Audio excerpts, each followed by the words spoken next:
Okay. In last class, we studied about type of ICMP messages. Basically, ICMP provides two types of services in the form of messages like error reporting messages and query messages. We're done with the error reporting messages. Now we come to the query messages. There are basically four types of query messages. See the slide. Echo request and reply, timestamp request and reply, address mask request and reply, and router solicitation and advertisement. Here, the echo request and echo reply messages are used to check the connectivity of any host or router. For this, from one machine, we send a request which is known as ping the specific IP address. When we ping the particular machine with the help of IP address, it sends the echo request message, which is known as ICMP echo request message. And in contrast to this particular ICMP request message, it sends the echo reply message. Okay, when it comes with the echo reply messages, that means that particular machine or host or router is available for communication. Clear? Now, the timestamp request and reply messages are used to calculate the round trip time between the source and destination for one particular datagram. Clear? If we are interested to find the round trip time between the source and destination for one particular IP datagram, that particular machine sends the timestamp request message in the form of ICMP request messages, and it receives the ICMP reply message, which is the timestamp reply message. Clear? We are not going in detail of these particular query messages header format. You should know the basic concept of the query messages. Okay. Now we come to the third part, which is the address mask request and reply. As we know that the address mask is used to identify the network address and the subnet address. Okay. If anyone host did not know the address mask or the subnet mask or the network mask of its network or subnet, it sends the ICMP address mask request message in the network, and that particular machine which has the address mask detail, it sends its reply message. In that particular reply message, it has a specific address mask for the network. Clear? Which is used to identify the network address or subnet address. Now we come to the last query message, which is the router solicitation and advertisement message. Clear? The router solicitation and advertisement message is the type of ICMP message in which if a particular host want to search a specific router in the network, it sends the router solicitation message. It is basically for searching of the router in the network, that which particular router is connected to its interface, so it identifies the router's availability or router's addressing with the help of router solicitation message. Okay, that particular host sends the router solicitation message in the network in the form of IP datagram with the help of ICMP messages. If any one router connected to the interface, it sends the reply message. Clear? The another part of this router identification is the router advertisement. That means if any new router connected in the network or between the network, the router itself sends the advertisement message for itself. Okay, the advertisement message shows that I am the new router in the network or between the network, so you can add my IP address to your routing table for specific destination searching. Here, to identify the route of a specific destination, you can add this router's IP address to the specific host or number of host routing tables. Here, this is the router solicitation and advertisement. it is similar to like when you are switching to the specific state or between the state, the new network or the new service provider advertise its services that you are welcome to this particular state, and this particular service provider is available to provide the services to you. This is similar to the router's advertisement message. Clear? So this is all about ICMP query messages. Okay. We end this particular ICMP messages. With this topic, we covered all the topic of unit 4. Okay. So if you have any doubt, please ask. Okay.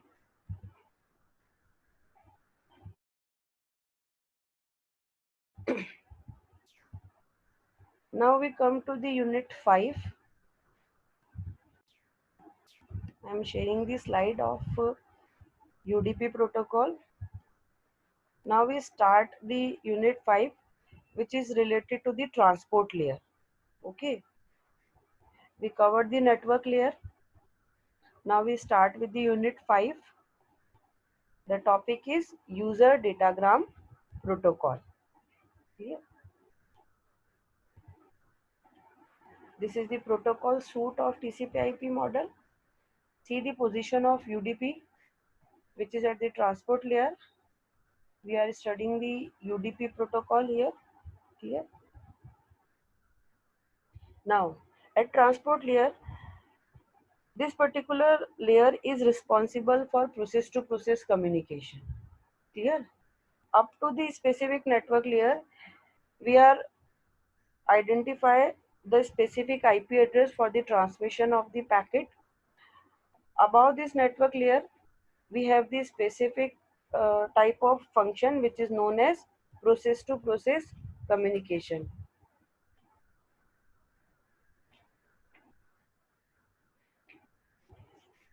So the process to process communication is basically identifies with the help of port numbers. Clear? See the diagram. This is one host and this is another host. Clear? These are the two hosts communicating in the network with the help of internet services. They are apart from their own network. Clear? That particular host has multiple processes on machine, which we are always doing with our computer. We use number of processes at a time. Clear? If we are using Gmail services, then we open the specific website like www.gmail.com. If we are downloading something which we use like FTP services, so these are the different types of processes running on a single computer. Okay, each and every process is identified with the help of their port number. So the process ID is here the port number for a process. Clear? So UDP and TCP are dealing with the process communication or process to process communication with the help of port numbers. So the domain of UDP protocol is a process in one machine, sorry, a process in one machine to another process in different machine. Clear? This is the domain of UDP protocol. If we are compare with the IP protocol, the domain of IP protocol is machine to machine or host to host. Clear? So the IP protocol, the domain of IP protocol contains the IP addresses, identification of the machine. Clear? So the responsibility of the network layer is host to host communication, and the responsibility of transport layer is process to process communication. For these type of services, we use UDP at the transport layer and IP at the network layer. Yeah, this is the basic difference between UDP and IP.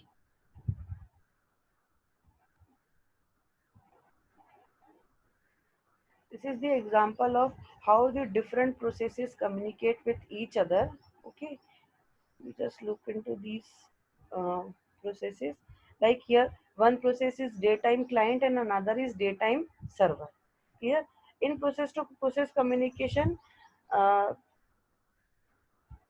there is basically one process which is known as server process and another is the client process. Okay, so the daytime client identifies basically the current time and current time zone of a specific machine, or the client process identifies or want to specific type of time zone from the daytime server. For this particular function, it sends the daytime request in the form of UDP protocol, or when the particular server receives the request, it sends the particular time zone or date time format to the client. This is the one type of application which shows the use of port numbers. Clear? So we will clear this point with after the UDP header format. Clear? This is the example how the two processes communicate with the help of UDP. See, there are two port numbers here. One is 52,000 and another is 13. Clear? So these two port number communicate, sorry, these two port numbers are used to maintain the communication between these two processes, which are client and server. Clear?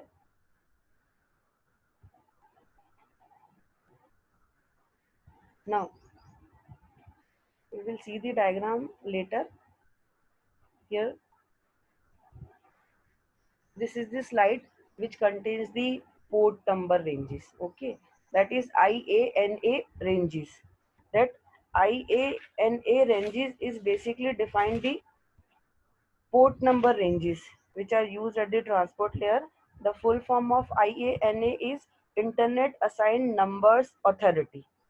Okay, ICANN is also a society which is responsible for assigning the port number to the different processes.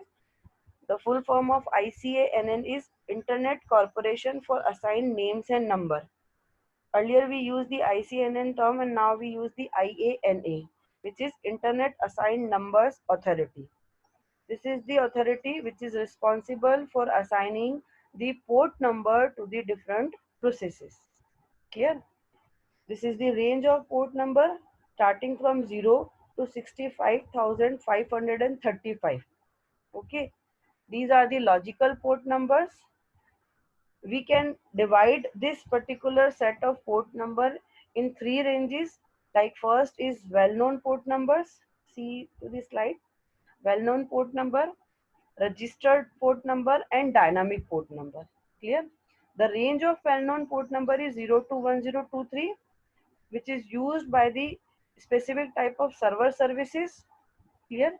Like FTP server services, DHCP server services, Telnet server services. These are the server services which are used to provide the services worldwide.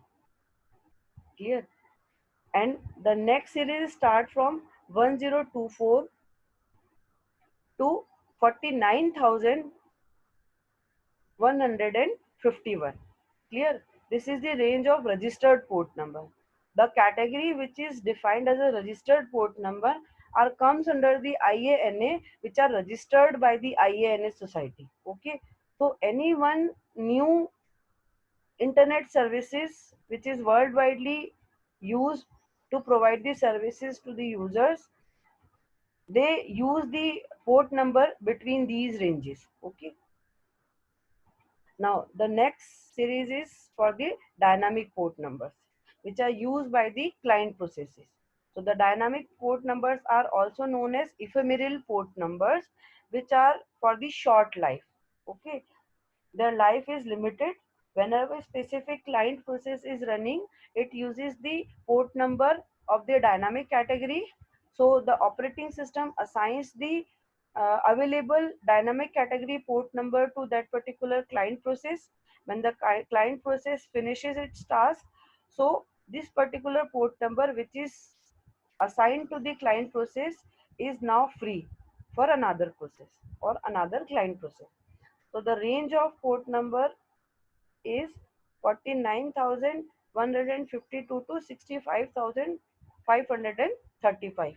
It is the dynamic category port number, which are for the short life. Yeah, also known as ephemeral port number. We have done the programming related to the port numbers, like we are developing a user datagram services or applications, or TCP services, like where we develop the sockets at both the end. Okay, now this is the socket address. The socket address is the combination of IP address and port number. Here we use the term socket address to define the complete address of the process. Okay, only the IP address is not sufficient to deliver the data to a specific process. For this, the complete address requirement is port number also. We can add the port number to the IP address. That means the IP address and the combination with the port number is defined as a complete address of the socket, or complete address of the process running on a particular socket, which is known as socket address. Clear?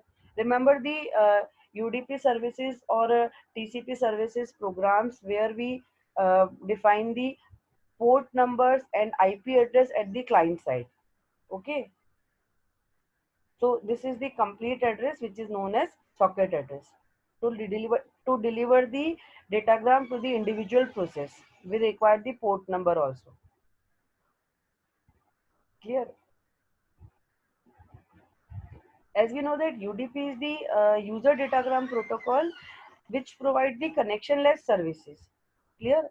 To define the connectionless services, we already studied that complete address is required at each and every datagram services, or each and every UDP packet or UDP datagram, because each and every UDP datagram traveled individually as a standalone datagram.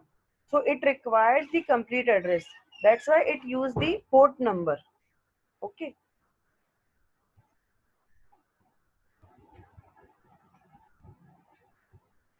Now we come to the header format of the user datagram. Okay. So each and every protocol has a specific header, and they have different sizes header formats, like IP. The size of the IP header is 20 to 60 byte varying. Clear? ICMP have also a specific type of header. So come to the user datagram protocol or user datagram header format. The size of the header format of UDP is 8 bytes, fixed size header. Difference between IP header and UDP header is UDP contains fixed size header, which is of 8 bytes length, and IP contains varying header, which is of 20 to 60 byte. Clear?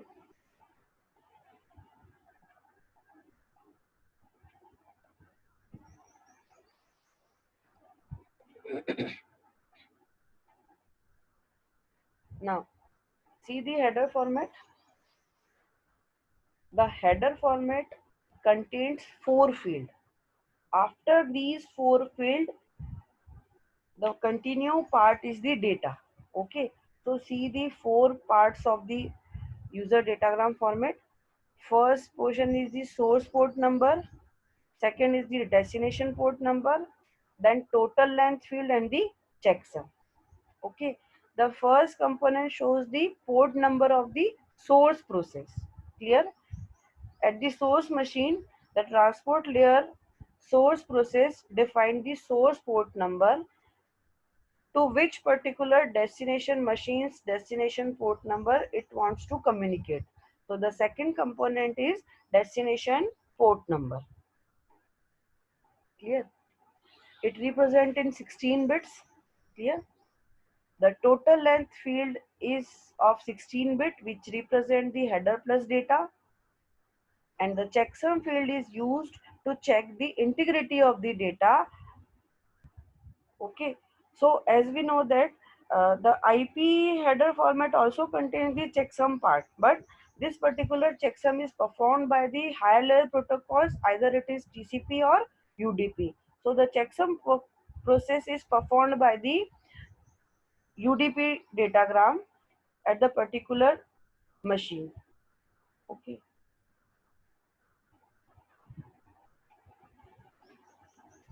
If we want to find the UDP length, so the UDP length is equals to IP length minus IP headers length. Okay, here the IP length is IP total length. Yeah, IP total length minus IP header length. If we minus the IP header length from the IP total length, we are getting the UDP datagram length, UDP total length. As we know that upper layer data is encapsulated into the lower layer. Okay, so the UDP total data is encapsulated into the network layer, and the network layer attach its header. So the total length field of the IP header is IP length minus IP header length.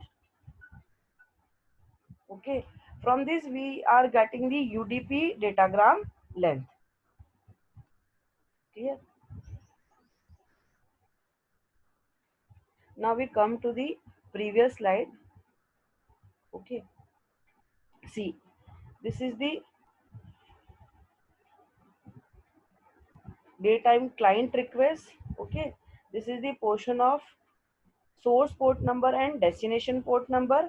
Here the 52,000 is the source port number, which is the host one, which is the daytime client process. The port number which is used by this particular process is 52,000. That is known as source port number. So it comes first. Okay. Now the second part is destination port number. To which destination machine's process ID it wants to send that particular request. So this is 13. Clear? Now after this particular UDP datagram, okay, we can skip the total and the checksum field here. Okay, we are using these two fields like source port number and destination port number for simplicity. After that data comes. Okay, it sends the request. The request is received by this particular process, which is the daytime server. It replies that particular client on the specific port number. Here the source port number is 13 because daytime server is now the source machine, source process to send the response, and the destination port number is 52,000. Clear? Now you can understand this particular port number communication. Okay. See this diagram, the IP address versus port number. What is the difference between IP header and the UDP header? Okay, you can see that the IP header first. These are the fields of IP header. Here this is the destination IP address. That is the field of IP datagram, destination address. Clear?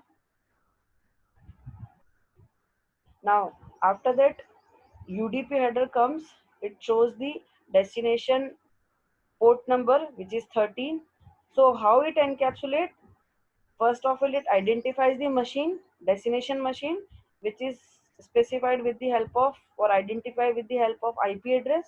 Here from the IP header, it gets the destination address. After getting the destination address, it identifies the protocol field. The protocol field value is related to the UDP. That's why it uses the protocol field, and from that particular protocol field, it retrieves the UDP header.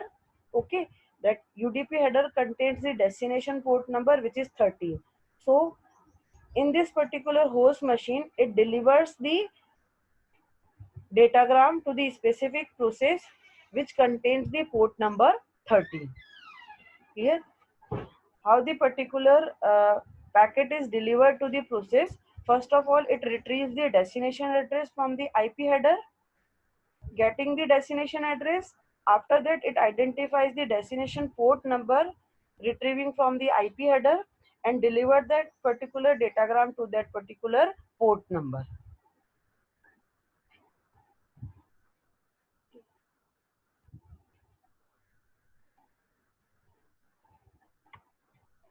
This is the difference between IP address and the port number.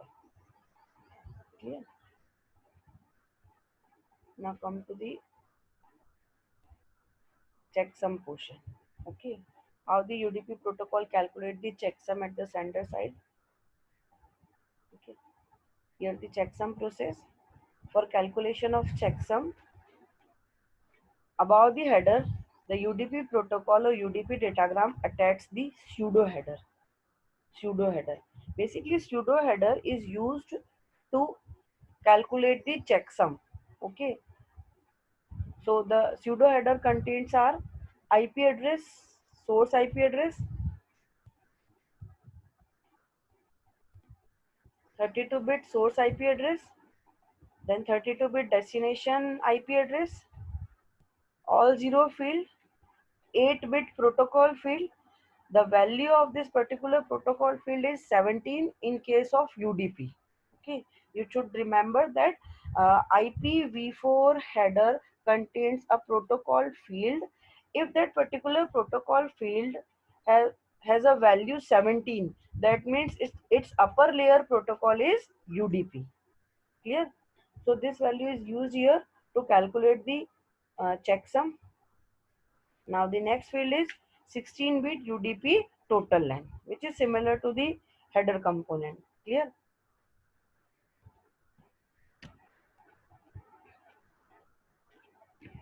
10 minutes are left. Okay. So this is the pseudo header. Okay. Uh, Whenever the UDP datagram calculates the checksum at the sender side, it's first attach the pseudo header. This is the first step. Okay. Attach the pseudo header above the header. Now how the UDP datagram calculates the checksum. So using the pseudo header and the header information, these particular informations are filled or values are filled in into the particular packet or the header. So these are the field like IP address, source IP address, destination IP address, all zeros. 17 is the value for the UDP. Okay, this is the total length field of UDP. This is the source port number, destination port number, total length field, and all zeros. Here the checksum is all zeros. Okay, because initially we have no values related to checksum, so this field should be all zeros. Okay, and this is the data portion. See, we are using the testing as a data. Clear? So this is the sample to found that how the checksum is calculated. First of all, fill the individual values of the specific component in the pseudo header and the UDP datagram. Then convert it into the binary and arrange into 16 blocks. Okay, this is the 16 block.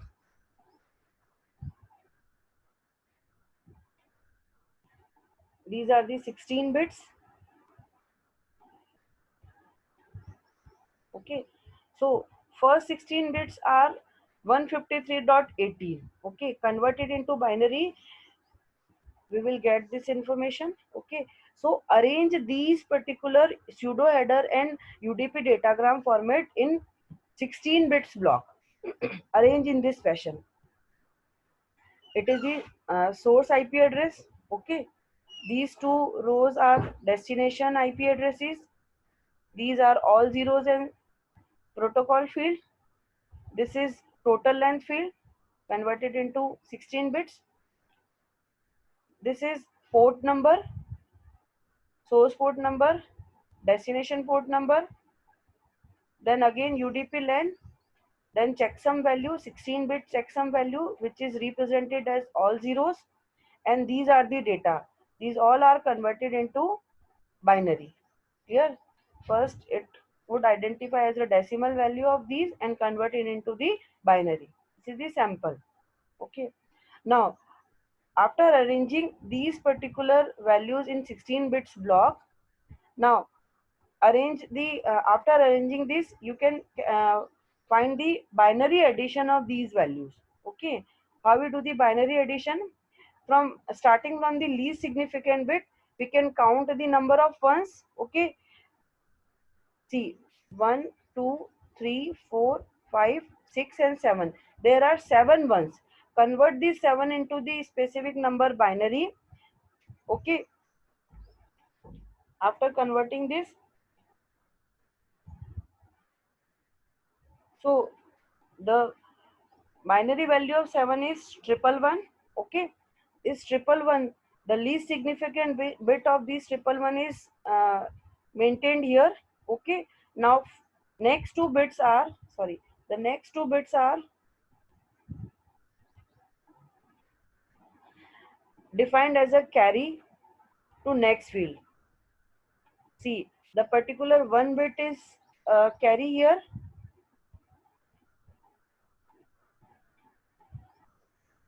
Okay, and the next bit is, which is the most significant bit of 7, is carry here. Okay, so if we have three bits in which there are ones, so carry forward to these particular bits to the next column, column by column. Okay, now again do the same process, do the binary addition.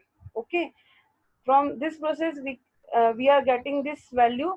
At last, at that particular column, if we have carry, okay, if we have carry, so that particular carry is added to this particular value at least significant bit. So this is known as partial sum. When we have carry at the last, that particular carry is added to this binary addition, then the binary, do the binary addition.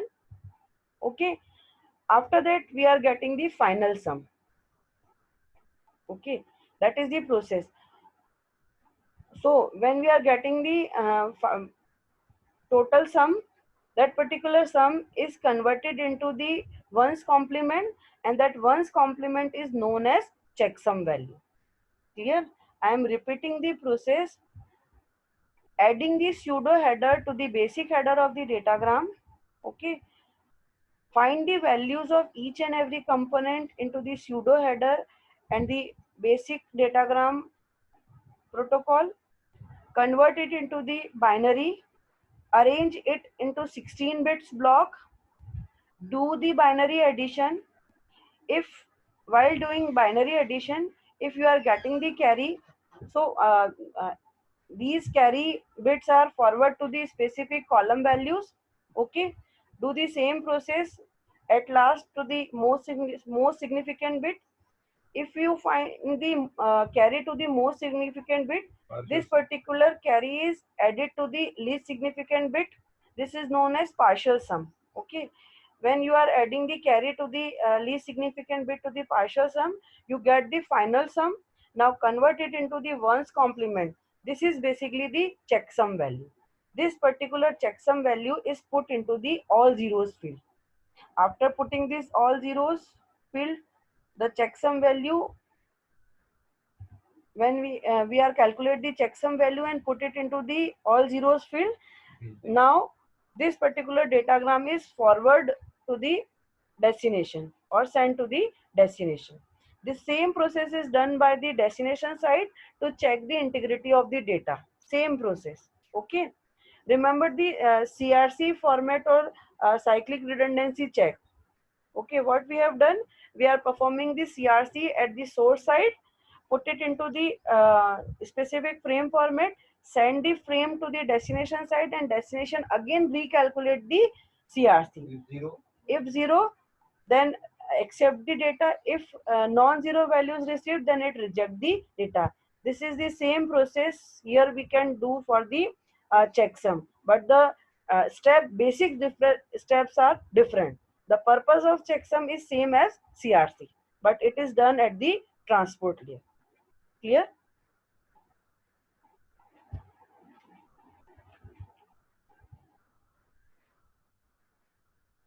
Now we have some operations related to UDP.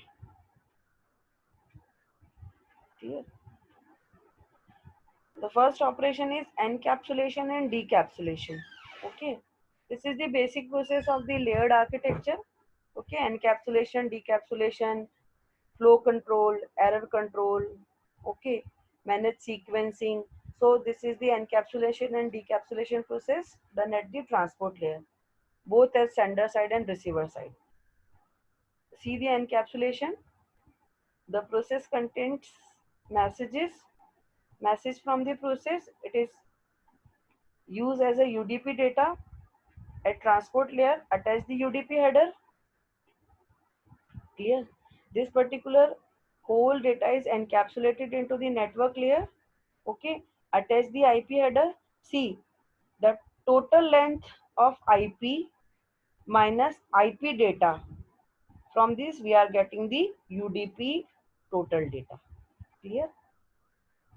And if we minus the 8 bit from the total data of UDP, we are getting the UDP actual data length. Clear?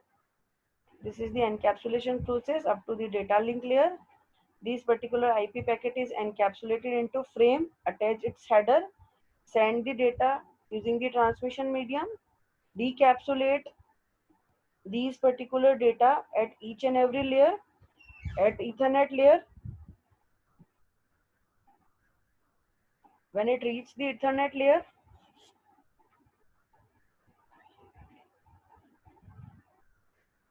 we have less than 1 minute. So see the particular slide. Decapsulation process is reverse of encapsulation. Detach the header at a specific destination layer and getting the data and providing the services to the upper layer.